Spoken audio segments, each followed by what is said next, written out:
Un aplauso, por favor.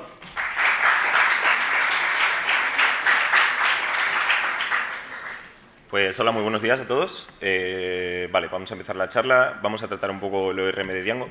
Yo soy Héctor Pablos López, me encargo del desarrollo frontend full stack en StyleSage, al igual que mi compañera anterior, si habéis estado en la charla. Y bueno, un poquito lo que vamos a contar en esta charla, vamos a hacer una introducción sobre eso. Vamos a hablar sobre todo de expresiones, de joining, de hacer joins de tables, y de qué hacer, cuál es lo mejor que se puede hacer cuando todo lo demás falla. Cuando no podemos tirar del ORM, cuál sería la forma más adecuada de tirar de SQL escrito. Entonces, empezamos con la introducción. Quiero hablar de, bueno, esto es un rant, pero quiero hablar de un vídeo que hay del 2012 que se llama Why I Hate de Django ORM. Yo me he sentido frustrado muchas veces con el ORM de Django y en esta charla, por ejemplo, se pone un ejemplo que ya no es actual. Esta charla es del 2012 y se dice que no se puede hacer algo muy simple que ahora ya sí se puede hacer, pero hay cosas que todavía son un poco extrañas. Por ejemplo, no se puede hacer un join de tablas usando solamente el ORM a no ser que tengas definido una foreign key o un many-to-many field, que lo tengas definido en los modelos para poder que Django sepa cómo hacer el join él solo. Y entonces, ¿por qué os hablo de este vídeo y que podría ser simplemente un usuario un poco cabreado? Pues porque es Alex Gaynor. Y bueno, es alguien, o sea, este es un chico que tiene una carrera muy brillante y entre otras cosas, entre otras muchas cosas, lo que este chico ha hecho ha sido ser parte del equipo de desarrollo del Django ORM. Entonces, bueno, pues él odia el ORM de Django. Dice que se tomaron malas decisiones de diseño. Yo creo que desde el 2012 que se hizo esta charla se ha mejorado mucho, pero aún así es verdad que a veces puede ser un poco frustrante. Y si puede ser un poco frustrante, ¿por qué deberíamos utilizarlo? O sea, a mí me gusta utilizarlo todo lo que pueda. Porque, bueno, ya sabéis, es agnóstico en cuanto al motor de bases de datos. De todos los ORM se dice que es agnóstico. Esto es un poco mentira, de todas formas, porque una vez que tienes que hacer cosas complejas y tienes que empezar a personalizar un poquito lo que haces, pues si cambias la base de datos ya hay cosas que vas a tener que cambiar en el código. Pero bueno, idealmente un ORM es totalmente agnóstico. Cambias la base de datos y el ORM no tienes que cambiar las consultas que tienes hechas con el ORM y seguirá funcionando. No es del todo verdad, pero bueno, hay una gran parte de código que sí que va a seguir siendo agnóstica. También hay que escribimos consultas SQL en un lenguaje de alto nivel, con todas las ventajas que eso tiene. De hecho, en este caso, en Python, y todos estamos aquí porque nos mola Python. Entonces, escribir consultas en alto nivel, llevando el control de flujo de un lenguaje de programación para poder hacer distintas variantes de la consulta sin tener que hacer concatenación de cadenas o pasar parámetros y poner en un string un placeholder o algo por el estilo, pues a mí me parece muy útil. Y luego está completamente integrado con Django. Si utilizamos Django, utilizar el ORM es bastante positivo porque tienes migraciones, tienes modelos, esos son ficheros que son parte del código de tu aplicación, lo puedes tener en control de versiones y demás. Entonces, a mí eso me parece súper útil. Y luego a la hora de hacer despliegues, cuando tienes que hacer cambios en la base de datos, al reiniciar Django se te va a hacer todo, es perfecto.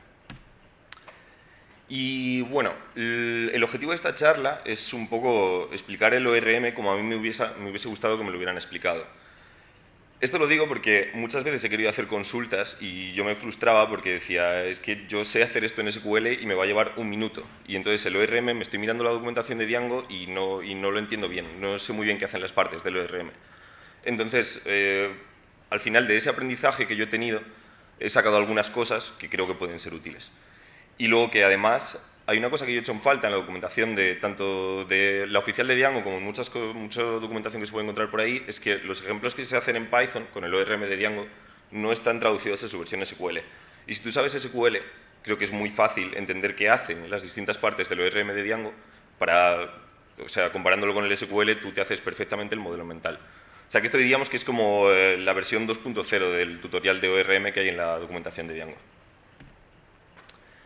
Y empezamos con esta expresión básica. Es una expresión súper sencilla, que bueno, simplemente hay una tabla car que tiene un field que es model name, entonces estamos cogiendo los modelos de coche que han sido construidos después del año 1995. Como veis, ejemplo en Python con el ORM de cómo se haría esto, traducción a SQL.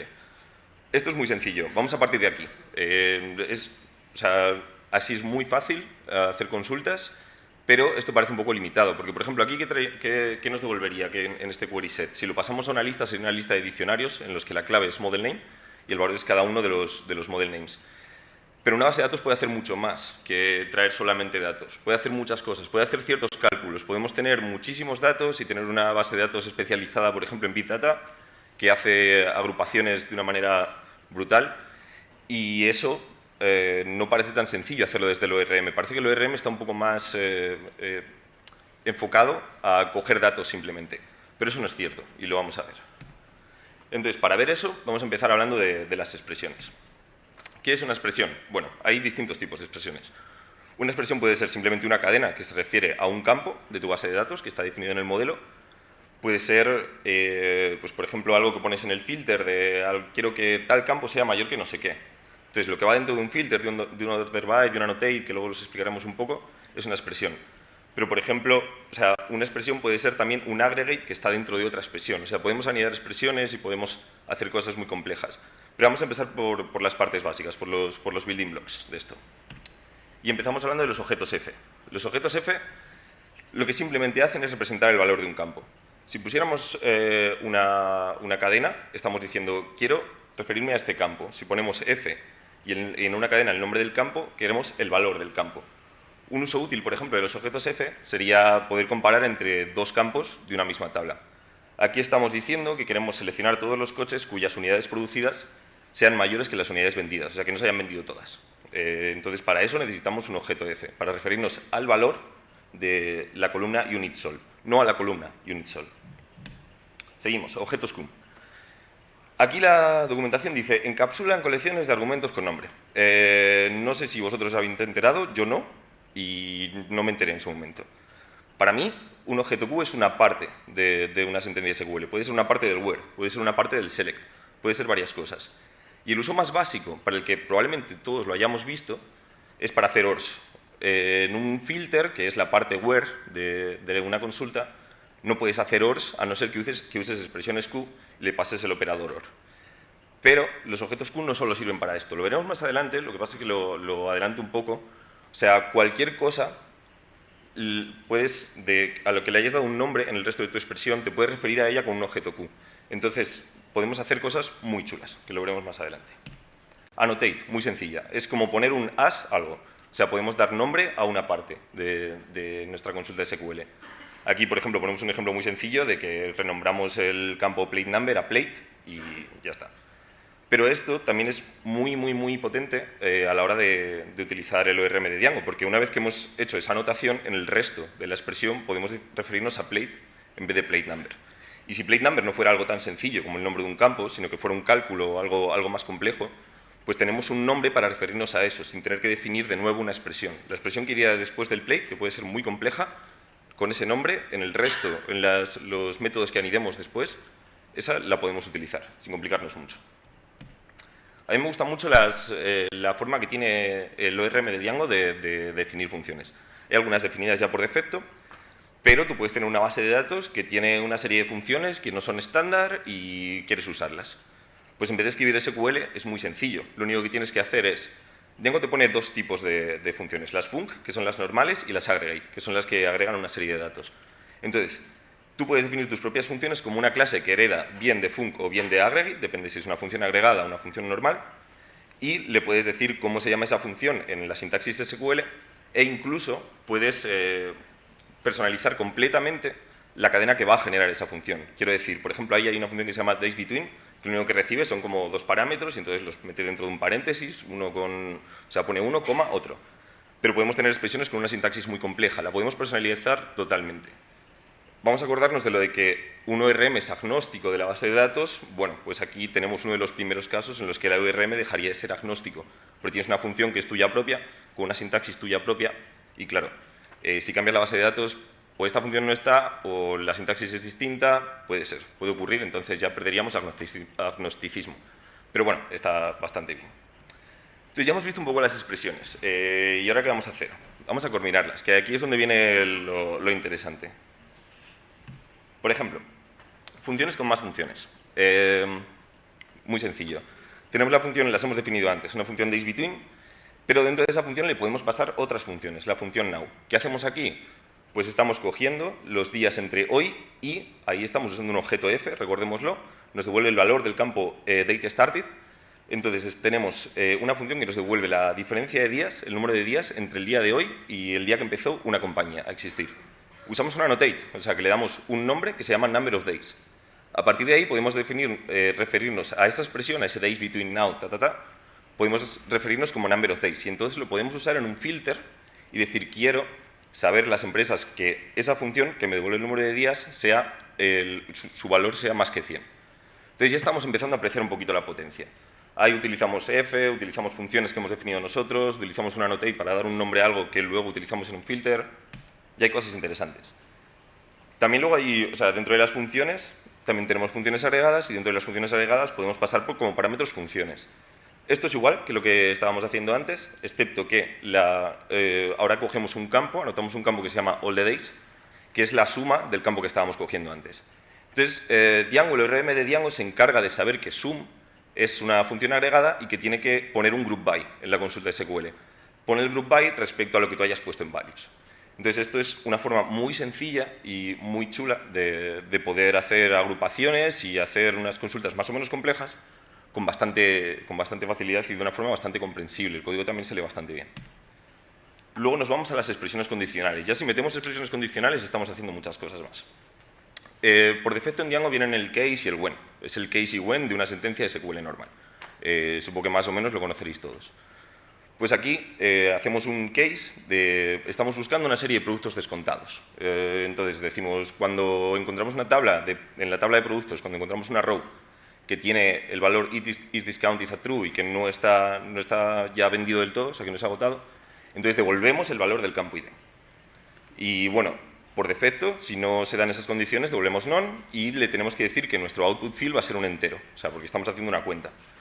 Entonces, necesitamos que los ID sean distintos, se pone el distinct.true, lo contamos y ya tenemos anotada un valor que es discountedProductCount. Entonces ya estamos empezando a hacer cálculos con la base de datos, cálculos que a lo mejor nos parecía un poco imposible hacer si no usábamos SQL plano y metíamos strings, pero no, lo podemos hacer con Django. Y ya, si nos volvemos un poco locos, espero que se vea bien, os acordáis que acabamos de coger los productos descontados de una tabla de productos y le hemos dado un nombre. Ya hemos dicho antes que a cualquier cosa que le demos un nombre con annotate o lo que sea, podemos usarla posteriormente. ¿Y qué hacemos aquí? Pues además de devolver los productos descontados, vamos a hacer una agrupación por el vendedor del producto en la que decimos que si tenemos... O sea, queremos saber el porcentaje de medio de descuento que tienen todos esos productos descontados. Entonces vemos que podemos hacer un cálculo súper complejo. Hacemos un sum y ahí ya estamos metiendo la función agregada en la que contamos o sea, cada porcentaje de descuento lo vamos sumando y lo dividimos entre el valor que hemos calculado antes, que es la cantidad de productos descontados. Y luego dividimos entre 100 para sacar el porcentaje y ahí ya sí que tendríamos una consulta muy compleja que parece que en un principio no se puede hacer en el ORM de Django, pero sí se puede hacer. Y esto es muy útil, porque realmente, si nos trajéramos todos estos datos y tenemos una base de datos, nosotros, yo trabajo para StyleSage, trabajamos con una base de datos de productos enorme. Si tienes 200 millones de productos y te traes este código a tu backend, a tu Django, y haces los cálculos a mano, da igual que uses pandas, da igual lo que quieras, como tienes muchos datos, primero van a tardar mucho en venir de la base de datos a tu servidor y luego vas a tardar mucho en hacer los cálculos. Y luego además tienes una base de datos que está pensada para hacer esto. Es una base de datos, pues, una base de datos de Big Data. Y esto lo hace muy rápido y está pensada para hacer esto, está muy optimizado. Entonces, si consigues expresar en el ORM de Django este tipo de consultas, vas a tener una potencia enorme en un código que está bastante bien, que es muy mantenible y que se aprovecha de todas las ventajas que hemos dicho al principio. Entonces, esto espero que os haya molado. A mí me moló bastante. Ahora vamos a hablar de joining, de tablas. Bueno, el joining es muy sencillo en Django. O sea, que esto, como me imagino que lo conoceréis, lo voy a pasar un poco rápido. Podemos definir foreign key para las relaciones de tipo foreign key y simplemente llamando a la foreign key el nombre que le hemos puesto en el modelo y 2 guiones bajo, pues ya se encarga de hacer el join. Con foreign key hace un inner join, o sea, hace lo correcto. Si tenemos many-to-many field, o sea, que tenemos como una tabla intermedia, también se hace el left-outer join de la tabla intermedia con los fields que necesitemos. Súper sencillo. Luego Django nos da como una serie de cosas que nos hacen la vida más fácil con todo esto. Y estos joins, la verdad es que quedan muy bien y son muy fáciles de hacer. Casi no tienes que saber ni SQL, pero si sabes SQL lo entiendes mejor. Por ejemplo, para las foreign keys tenemos SLRelated. Si lo hacemos como hemos dicho antes, poniendo en una cadena el nombre de lo que queremos coger de la otra tabla, pues lo que vamos a obtener es una lista de diccionarios con una serie de fields y no sé qué. Pero si usamos selectRelate y le ponemos el nombre del field del modelo que se refiere a la clave foránea, lo que en realidad nos va a devolver, nos va a coger todo lo que está en la clave foránea y nos lo va a devolver como un objeto, como un modelo, como una instancia del modelo. Eso es súper útil, porque luego puedes acceder a todos los fields de ese modelo de una manera súper sencilla, porque son objetos, instancias de Python, son objetos y coges el field que quieras. Lo mismo para prefetch, es exactamente lo mismo. Lo único que aquí una ventaja adicional es que si lo hacemos de la primera manera, si tenemos una lista de diccionarios, pues tenemos muchas tablas, o sea, muchas filas. Tenemos en esa lista muchos elementos, muchísimos diccionarios, porque tenemos mucha información redundante. Al ser un many-to-many field, hay varias del parámetro, lo vamos a tener repetido varias veces para cada una de las entidades a las que afecta, según este caso. Y si lo hiciéramos con prefetch related, además de que bueno, lo hacemos todo en una consulta, y como hemos explicado antes, se hace súper bien, pues entonces tenemos una lista de instancias de parámetro, cada una de ellas tendrá una lista de instancias de entidades afectadas. Entonces no tenemos tanta información redundante, es mucho más cómodo de recorrer, no tenemos que agrupar, es mucho más intuitivo para el desarrollador. Sin foreign key, método extra. Aquí es donde nos vamos, como he dicho antes, a ya tener que escribir SQL. No obstante, hay un truco. O sea, en Django podemos definir modelos que no tiene que gestionar Django. Es decir, tú tienes este modelo, haz consultas sobre él, pero si yo cambio algo, tú no tienes que hacer nada de DDL. Data Definition Language en Manage False no se hace. No me toques la base de datos, no me añadas fields, no me cambies nombres de tablas, columnas, no hagas nada de eso. Simplemente te digo cómo está definida, ya me encargo de cambiarla yo y tú, y yo puedo hacer consultas sobre esa tabla de la base de datos. Entonces, esto es un caso que se da a veces, porque en realidad no siempre, cuando tenemos un Django, nosotros gestionamos la base de datos que estamos utilizando. Hay muchas veces que hay otro equipo que se encarga de gestionar esa base de datos. Nosotros, por ejemplo, tenemos varias bases de datos con nuestro Django, pero hay algunas de ellas de las que se encarga el equipo de backend, de data science, porque son cosas que gestionan ellos y nosotros accedemos a ellas para hacer consultas. Entonces, a lo mejor no tenemos las foreign key que queremos, pero si nosotros le decimos a Django, oye, esto es una foreign key y como te he dicho que no toques el DDL, que solo hagas DML con esto, pues tú puedes utilizar esto como si fuera una foreign key. Entonces, se encarga de construir el select, por ejemplo, con un inner join sin que tenga ningún tipo de problema para acceder a esos datos con el inner join, aunque no sea una foreign key de verdad. Si hiciéramos DDL, pues evidentemente cascaría por todos los lados. Pero al tener el manage igual a false, podemos utilizarlo con una foreign key que nosotros nos invertamos. O sea, son campos que existen, pero no está la restricción en el DDL de que hay esa foreign key. Si todo lo demás falla, bueno, aquí es donde viene el problema del que hemos hablado antes, de que no siempre el ORM puede ser agnóstico para siempre. Entonces, quiero explicar estas cosas un poco porque estamos exprimiendo el ORM de Django, estamos explicando un poco cómo funcionan algunas cosas que son un poco más complejas, pero a veces hay que ir a RoSQL, por ejemplo. RoSQL nos sirve para añadir subqueries dentro del select. O sea, como le ponemos unos paréntesis, lo llamamos de una manera, un as no sé qué, y podemos coger una columna de otra tabla haciendo una subquery. Puede que necesitemos esto, este es un ejemplo de la documentación, ni siquiera he puesto un ejemplo propio porque creo que esto más o menos es algo a lo que ha tenido que ir todo desarrollador que ha estado trabajando con Django. No es ideal, pero bueno, evidentemente nos tienen que dar la opción de hacerlo. Los parámetros, por lo menos, se pueden escapar, o sea, si se ponen de esta manera, está pensado para que se los pases en una tupla y se escapen. Extra, estos son los joins y foreign key que hablábamos antes, que no se podían hacer utilizando el ORM de Django, pero sí se pueden hacer con el método extra. El método extra tiene como muchas advertencias en la documentación de Django, se lleva diciendo durante varias versiones que se va a deprecar, que lo uses con mucho cuidado, que si puede ser no lo uses, pero hay veces que hay que usarlo, por eso no está deprecado todavía. Te dicen que abras un ticket si ves que tienes algún problema, pues hay tickets para aburrir. Entonces, extra recibe varios argumentos con nombre. Uno de ellos es where, le puedes pasar un select y entonces si es el where, pues mete cosas al where. Si es tables, mete cosas al from. Si es select, mete cosas al select. Entonces, con esto podemos hacer un join sin foreign key. No me paro a explicarlo mucho porque eso lo podéis imaginar. Y luego siempre podemos utilizar cursores, como se ha hecho toda la vida, y escribir una consulta entera en SQL, que es un string.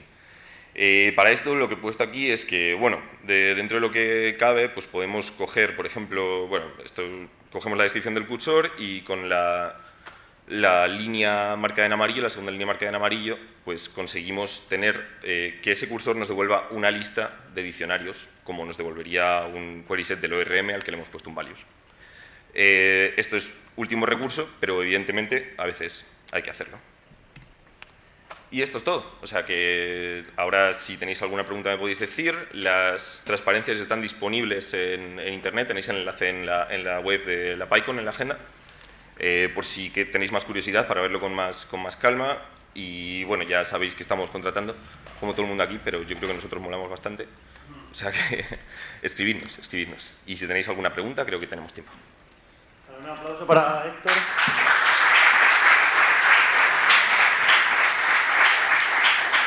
Tenemos 5 minutos para preguntas, o sea que si tenéis cualquier duda se la podéis hacer ahora, podéis preguntar ahora.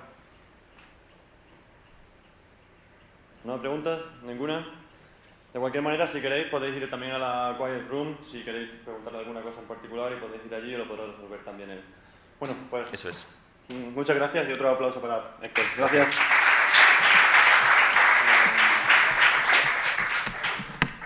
Esto se lo dejo a Javi. Ahí tienes el adaptador. Vaya nivelazo de charla, tío. ¿Crees? ¿Eh? Pero igual me voy a quedar aquí. Vale. Muchas gracias.